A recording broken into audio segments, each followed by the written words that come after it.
Ẹ káàsán, ẹ káalẹ́ ní gbogbo ìgbà tẹ́ bá ń wò mí. Ẹ káàbọ̀ sórí ètò yìí. Ètò yìí la mú wá sí etí ìgbọ́yín jákèjádò orílẹ̀-èdè Nàìjíríà.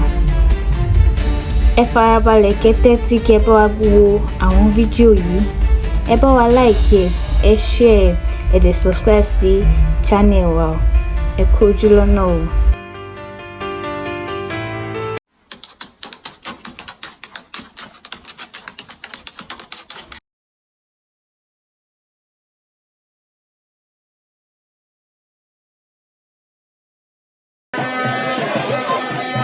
Is it our stuff?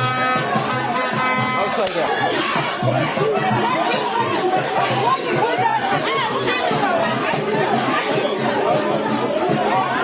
No, you don't do. You don't do.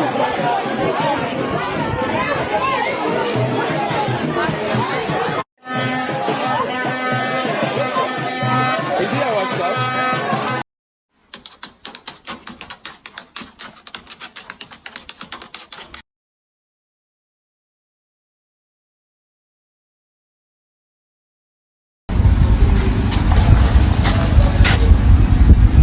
Ọlọ́run ló ní kéèyàn ti jẹ nǹkan sára o.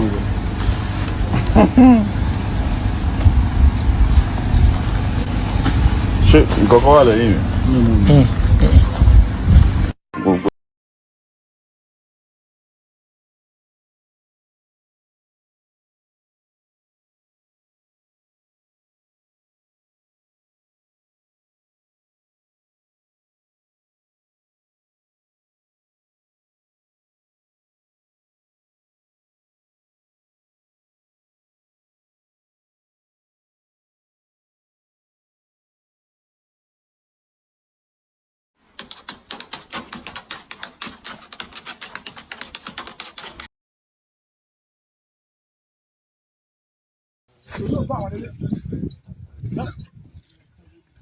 Mo ti wo. Ọ̀nà ni ẹlẹ́ coverage.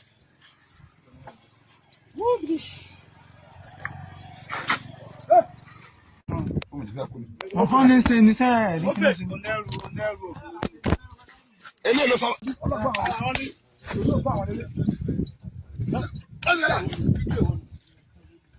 Mo ti wo. Ọ̀nà ni ẹlẹ́ coverage.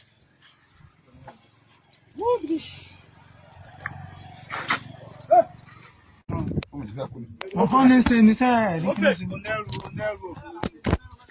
Elé ló sọ. Elé ló sọ mọ́ wa lọ́wọ́ nínú gbó. Ìgbà táwọn jáde àwọn ìlà ọkọ̀ mú ilé wọn náà ń bọ̀ láti Àkùngbá Àkókó. Àkùngbá náà ti ń bọ̀.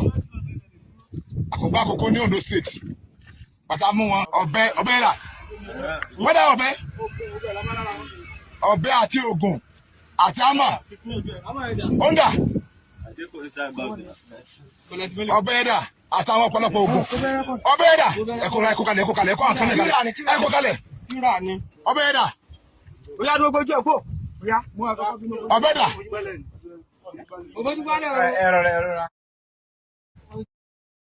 Ọ̀bẹ ẹ̀dà. Àtọ̀pọ̀lọpọ̀ ọ̀bẹ ẹ̀dà. So bàtà sáà mú wọn àtúntà àwọn ilé náà. Wọ́n náà wọn lọ kára. Gbogbo wọn pátá bòrò ni wọ́n. Jẹ̀kẹ́ kò bẹ̀. Àwọn bòrò ni wọ́n. Bòròrò pọ́npélé ni gbogbo wọn báyìí. Ìrú àkùnṣe àwọn ìgbójú sókè. Eléyìí ló sọnù wa nínú gbó. Mọ̀sádé pọ́ọ̀tì yẹ. Àjọyà. Mọ̀sádé pọ́ọ̀tì yẹ. Eléyìí tó máa nugbó lélẹ́yìí. Tó sọ máa nugbó láti padà express. So adúpẹ́ lọ́wọ́ lẹ́rìí Yorùbá. Adúpẹ́ alálẹ̀ Yorùbá. Ìpè ọwọ́ wa tẹ̀ wọ́n. Ọwọ́ ìrù ẹ̀kọ́ security network. Ọwọ́ bàbá Gúsí Sunday Igboho òòṣà. Kí bàbá pẹ́ o. Ọwọ́ wa ti tẹ gbogbo wọn báyìí lójú ọ̀nà. Àwọn ọmọ rẹ kùn ní orúkọ tèmi ní kọmọdáǹtì Adéyìn Máyọ̀wá tí mo jẹ́ kọmọdáǹtì lẹ́gbẹ̀rẹ̀ local government tí mo jẹ́ mọ́gí bí ìfẹ́ lùsìn àwọn ilé àwọn kìnnà àwọn bandit ilé tó wá tó wọn.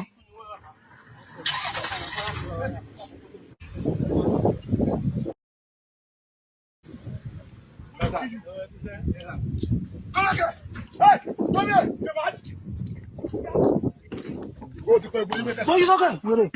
Yeah. Open that. I said open that cap. Open that cap. Open. Hello. Yes, ma'am. Okay, that's it.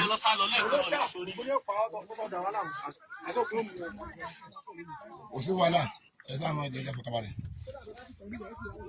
Mo ti wá sí ìfẹ́. Oya, kó bá takò lẹ́sẹ̀. Kó bá takò lẹ́sẹ̀. Ó fi ẹ̀sùn.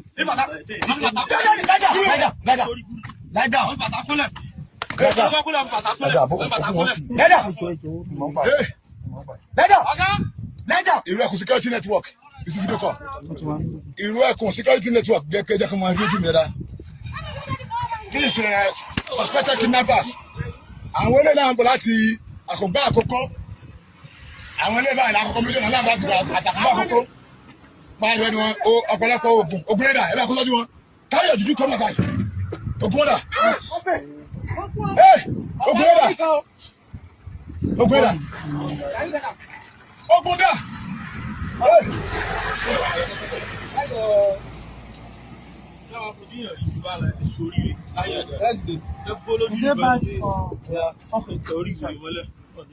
Inú báàgì náà wà.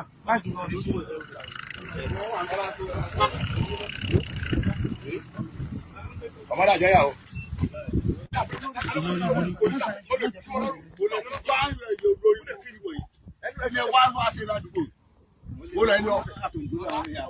What's up, man?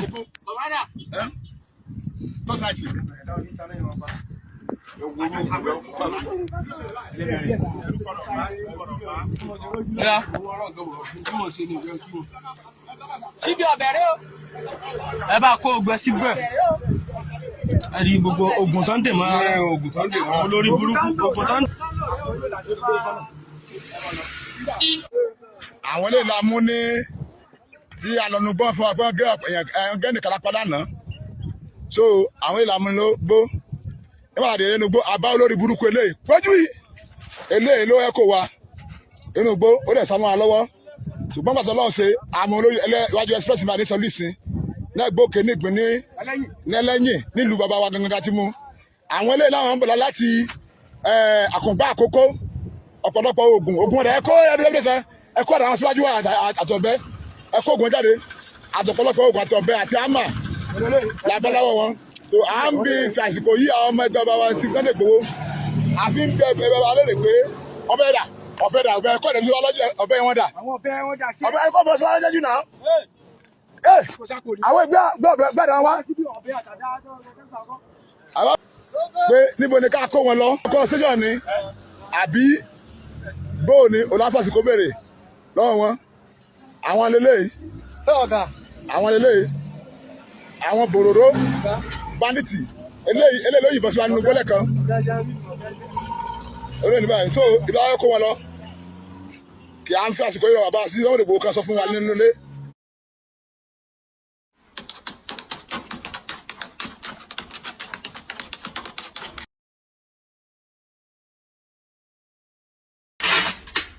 In a market square in the village, I called 10 women. 10. Sorry, not 10. Yes, 10 women. I addressed them. After addressing them, I said, I'm going to give you people 10,000. The differential. The excitement, nobody could believe it. They told me that their total thing they are carrying, the total stuff they are selling is worth about 6,000-7,000. So that 10 has done, I've doubled their goods in the mass market. And I said, let me tell you, that is the difference between my coming to Igboho and going back to Lagos.